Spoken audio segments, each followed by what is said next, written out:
So, the patterns that are fascinating, and oftentimes I'm going to say one thing,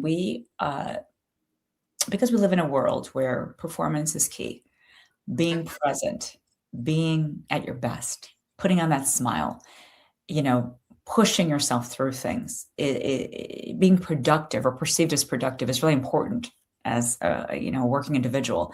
Oftentimes we tend to suppress symptoms. So as I'm mentioning these three imbalances, keep in mind that very many times when I meet individuals, they tend to suppress their emotions. They suppress what I'm getting at is fear or worry or anxiety tends to get suppressed. Anger gets to get suppressed and pushed into the system, the physical body, and manifested as, for example, a migraine. I do a lot of migraine work. Uh, Anger turned inwards, right, can actually create an autoimmune disease. And this is, if you look at the work of Gabor Mate, you'll see a lot of work on this. And you start to see the kapha, earthy energy, the anhedonic state. It's very hard that we often have to be put in an environment where we have to hold back from what we're really feeling.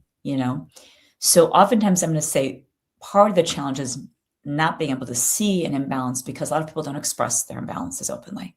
So that's step one. So I'm going to encourage everyone here to start to just, number one, become aware. If you're holding things, if you're holding anxiety, fear, anger, depression, to start to let yourself become vulnerable and open, not to everybody at the office, not to everyone in your workplace, to the one trusted friend.